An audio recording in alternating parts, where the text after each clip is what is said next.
تو نگاهش چیزی بود که کمتر تو ستاره های هالیوود میدیدی. یه خشم خاموش، یه گذشته تاریک و یه سکوت که بیشتر از هر دیالوگی حرف میزد. چارلز برانسون یه پسر فقیر از دل معدنهای زغالسنگ بود. در سخت‌ترین شرایط بزرگ شد، جنگ رو تجربه کرد، گرسنگی کشید، اما از دل اون همه تاریکی رسید به لنز دوربین‌های هالیوود. برانسون نه خوش صحبت بود نه پر انرژی، ولی فقط با نگاهش همه چی رو میگفت. سلام، آرش هستم و امروز قرار بریم سراغ زندگی هنرپیشه‌ای که از فقر مطلق تبدیل شد به نماد سینمای اکشن و وسترن. به نظرم اگر اهل سینما باشید حسابی قراره از این ویدیو لذت ببرید. پس بریم ویدیو رو شروع کنیم.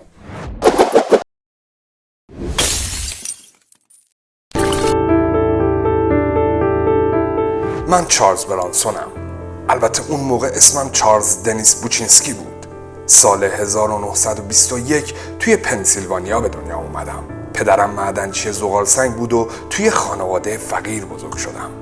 من 11مین فرزند خانواده بودم و اینقدر بی پول بودیم که گاهی اوقات مجبور بودم لباس خواهرام رو بپوشم و به مدرسه برم.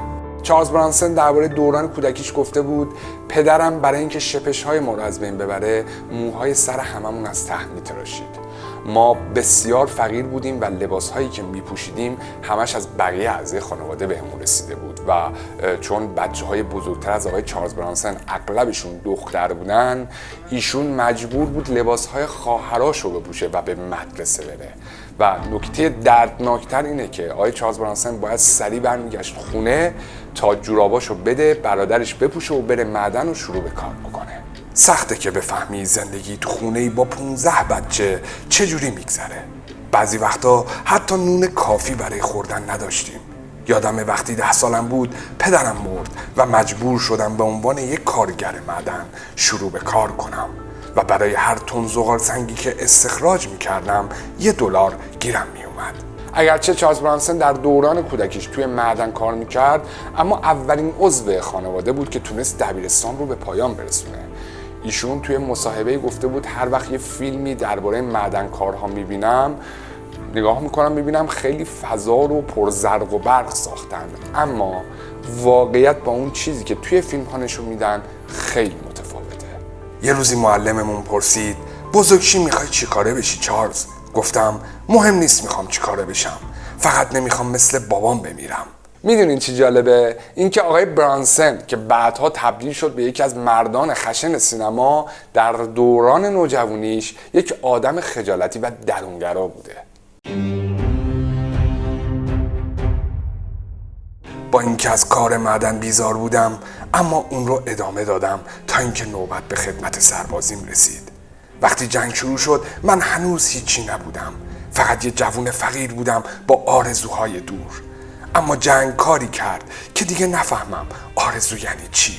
رفتن به سربازی نه تنها اون رو از کار در معدن نجات میداد، حتی باعث شده بود که ایشون برای اولین بار تو زندگیش بتونه 3 وعده غذای کامل بخوره و یه جای مناسب برای خوابیدن داشته باشه.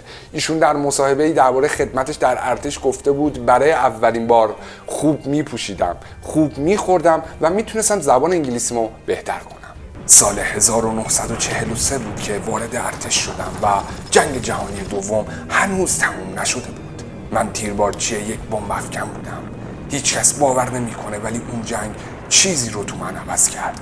یه چیزی توی وجودم شکست. شاید اونجا بود که اون مرد خشن در درونم به دنیا اومد. 25 مأموریت جنگی انجام دادم و 25 بار مرگ از کنار گوشم رد شد. میدونی چیه؟ تو جنگ آدم دیگه احساس نداره، یه جایی ته وجودت خاموش میشه. برانسون حتی در دوران جنگ جهانی دوم از ناحیه دست و بازو مجروح میشه، اما دلش نمیخواست که هیچ کسی موضوع رو بدونه و اون رو به عنوان یک ستاره جنگ بشناسن. اون اعتقاد داشت سربازی بوده که وظیفه‌شو انجام داده. وقتی برگشتم دیگه اون پسر سابق نبودم. حالا من یه مرد شده بودم با چشم‌هایی که چیزهای زیادی دیده بودن.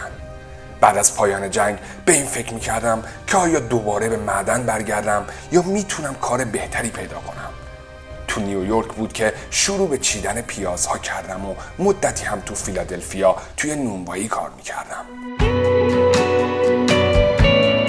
بعدها آقای چارلز برانسون در نیویورک سیتی به کلاس‌های بازیگری رفت.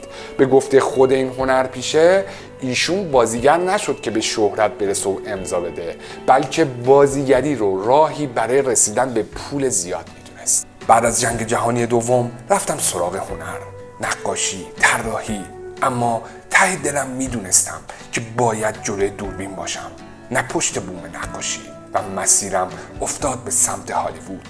به نظر خودم بازیگری راه ساده‌ای برای پول درآوردن بود. یکی از دوستام منو به تماشای یک تئاتر برد و با خودم گفتم خودم باید امتحانش بکنم. چیزی برای از دست دادن نداشتم.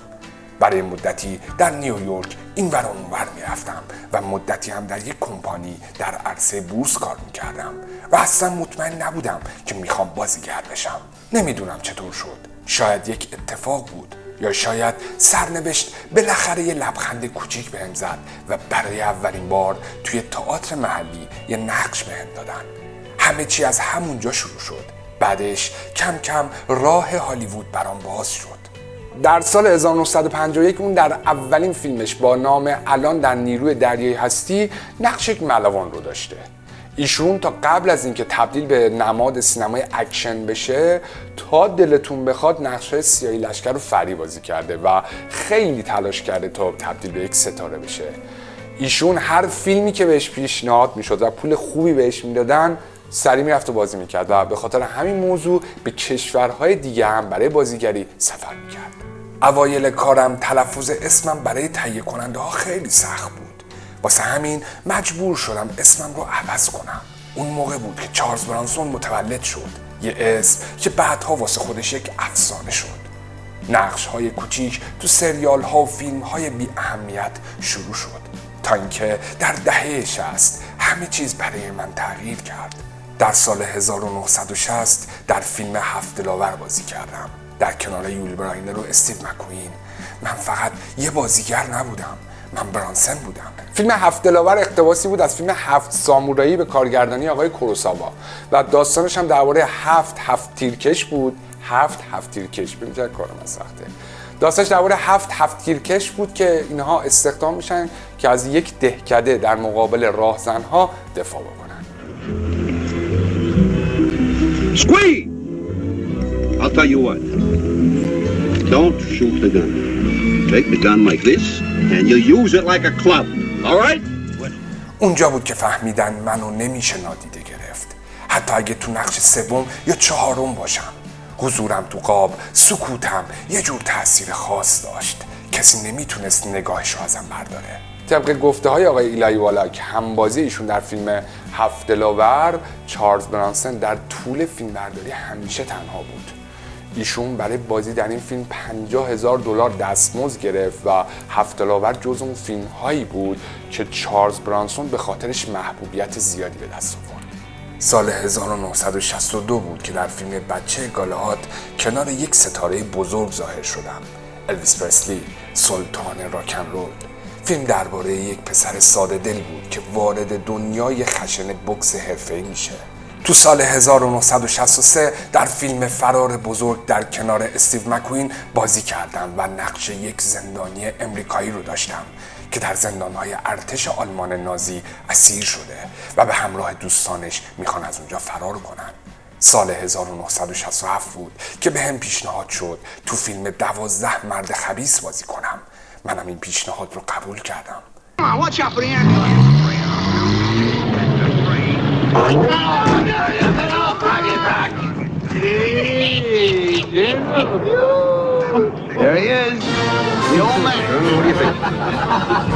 یه روز توی سال 1968 سرنوشت منو به پاریس کشوند، جایی که کنار آلن دلون فیلمی ساختیم به اسم خداحافظ رفیق. داستان دو سرباز قدیمی که بعد از جنگ دست به یک سرقت خطرناک میزنن. مردم دوست داشتن ببینن دو مرد ساکت، سرسخت و زخمی چطوری تو دنیای سرد و بیرحم دست و پا میزنن. من و آلن دلون خارج از صحنه رابطه خوبی داشتیم و هر دو آدمای کم حرف و جدی بودیم. در سال 1968 تو فیلم وحشی سواران من نقش یکی از انقلابیون مکزیکی رو بازی کردم کنار یول براینر که نقش یک رهبر شورشی رو داشت. من همون مردی بودم که تفنگ دست گرفت، نه واسه پول و شهرت، فقط واسه اینکه یه شانس دوباره واسه مردمی بسازم که صداشون خفه شده بود. Good, very good. در سال 1968 من در شاهکار سرجیو لئونه با نام روزی روزگاری در غرب بازی کردم. این فیلم وسترن یکی از فیلم هایی بود که باعث شد من شهرت بیشتری به دست بیارم.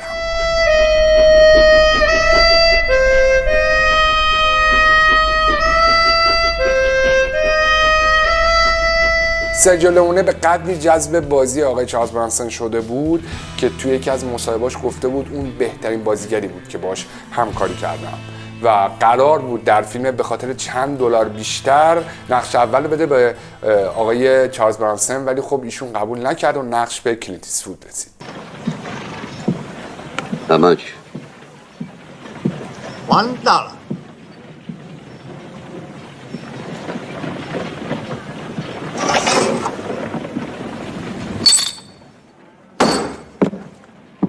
دهه 70 برام مثل یک انفجار بود. تو سال 1970 تو فیلم سوار بر باران که یک فیلم فرانسوی آمریکایی بود بازی کردم با فضایی رمزآلود.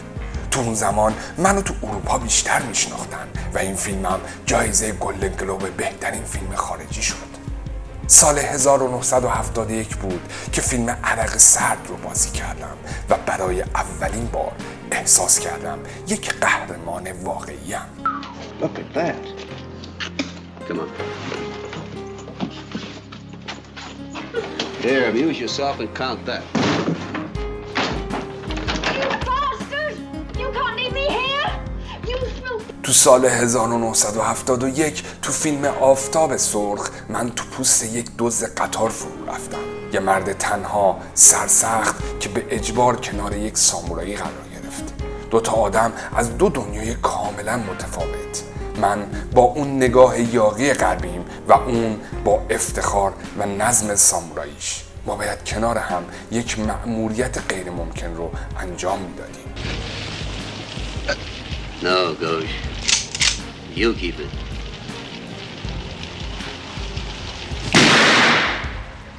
سال 1972 من در فیلم سرزمین چاتو یکی از متفاوت‌ترین نقش‌های عمرم رو بازی کردم.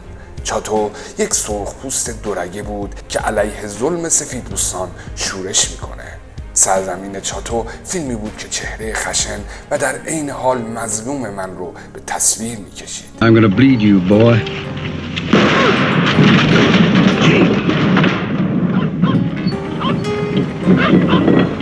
تو اون دوران بود که چارلز برانسون تبدیل شد به یک اسطوره، ولی نه به خاطر اسلحه هایی که دست می گرفت، بلکه به خاطر داستانی که پشت سکوتش داشت. تو سال 1972 بود که تو فیلم مکانیک بازی کردم که درباره یک آدمکش حرفه‌ای بود، اما این فیلمم خیلی دیده نشد. Doubles. Oh.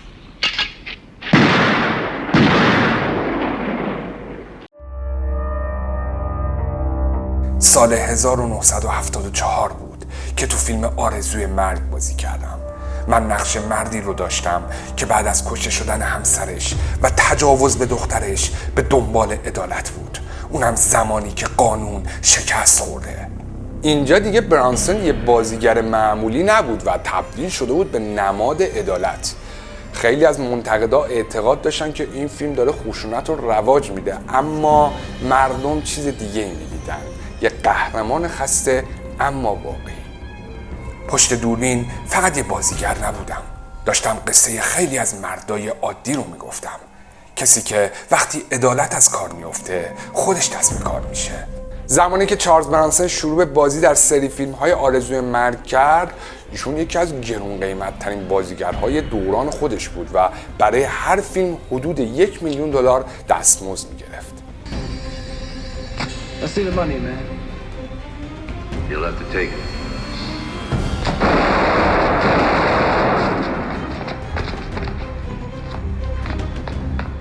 بعد از اولین قسمت از فیلم آرزوی مرگ دنباله هاش یکی یکی اومدن و هر کدوم خشن‌تر و تاریک‌تر و مردم هنوز دوست داشتن اون مرد ساکت با اسلحه رو ببینن و من روز به روز مشهورتر می شدم. شهرت برای من مثل یک شمشیر دولبه بود. اولش اون مثل یک نور بزرگ صورتم رو گرم می کرد، ولی آروم آروم فهمیدم که گرمای اون داره منو می سوزونه. اون تبدیل شد به یک چهره، ولی نه از اون چهرهایی که روی فرش قرمز راه میرن و یک لبخند بسیار ملیح روی صورت دارن.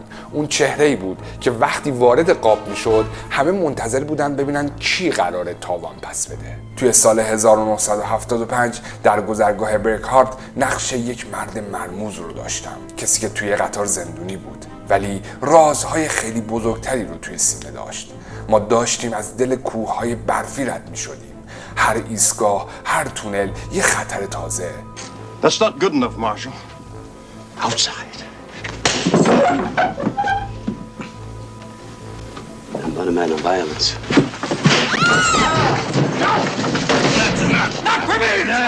سال 1976 در یک فیلم وسترن به نام از ظهر تا ساعت 3 نقش یک رهبر باند بدنام رو داشتم. تو سال 1977 تو فیلم بوفالو سفید بازی کردم، زمانی که محبوبیت فیلم‌های وسترن رو به کاهش بود، اما من باز هم در این ژانر خودنمایی کردم. Make your play, you glass-eyed gasbag.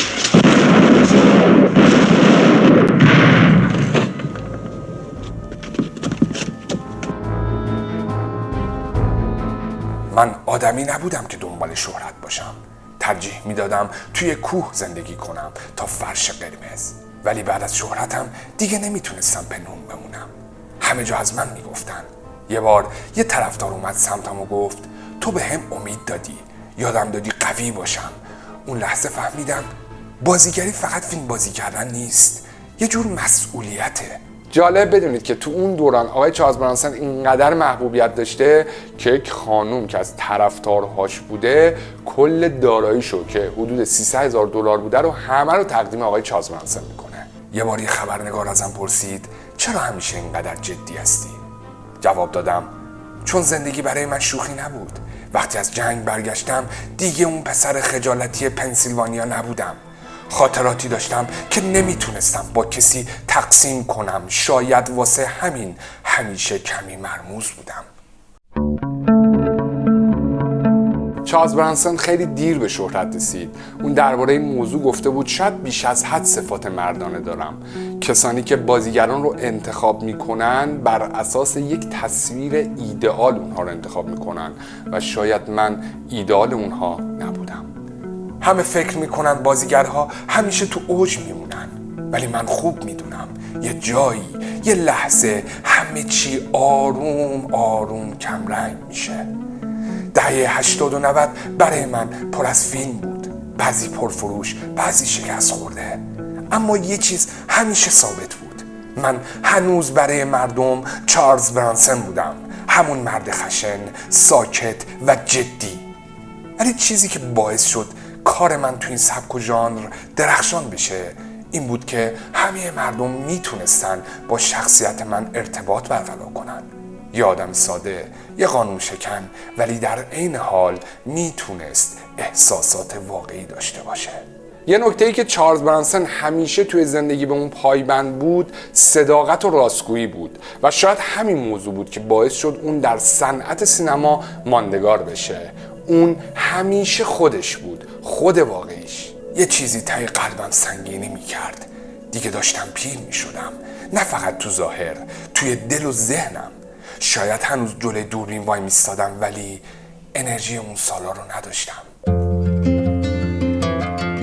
وقتی از مرگ، خشونت و تنهایی روی پرده نقره حرف میزنید شاید فکر کنید من توی دنیای واقعی هم همون آدمم، اما نه. من هم عاشق شدم، هم دل باختم و از دست دادم.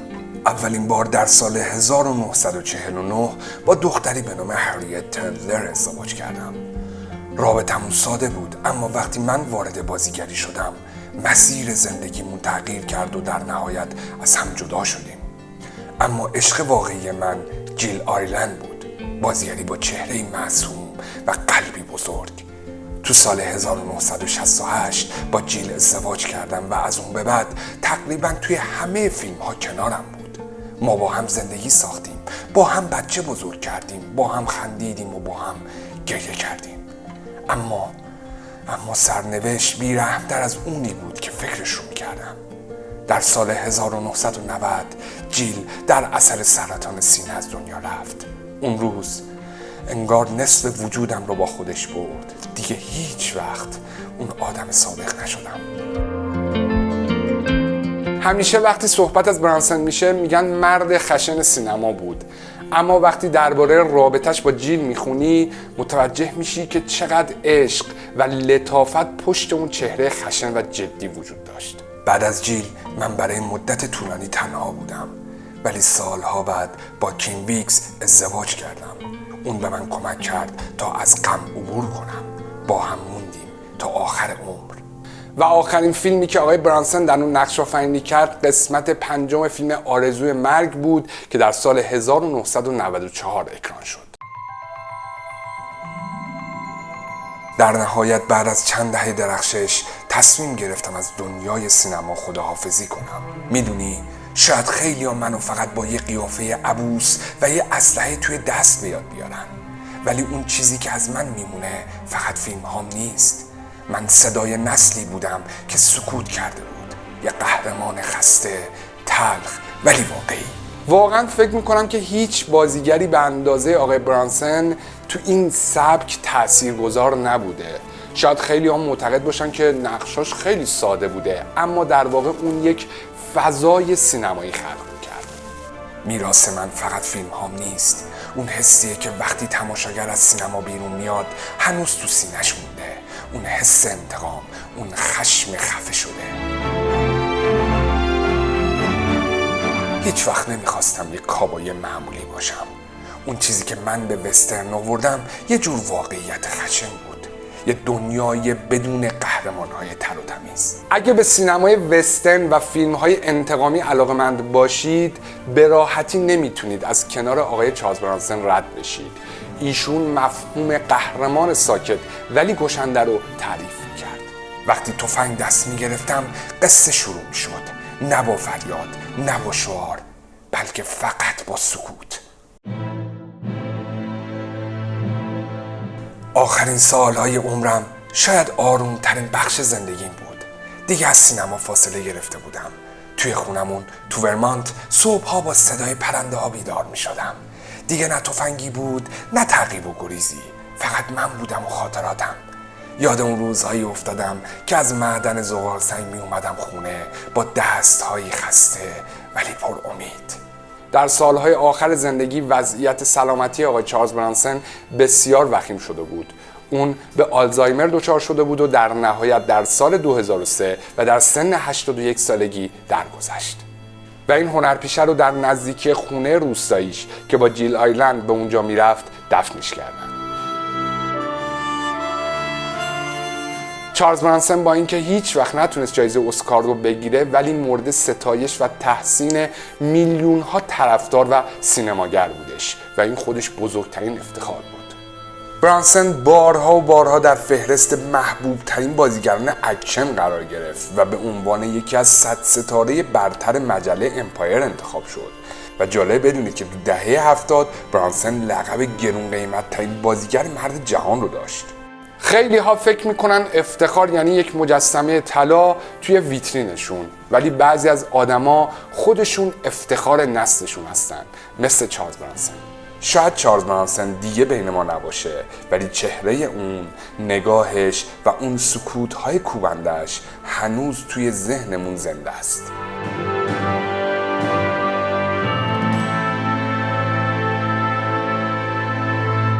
اگه شما جای آقای برانسون بودید میتونستید باز هم با همه این مشکلات برای زندگیتون بجنگید. امیدوارم که از دیدن این ویدیو لذت برده باشید. عشق بهتون. خدا نگهدار.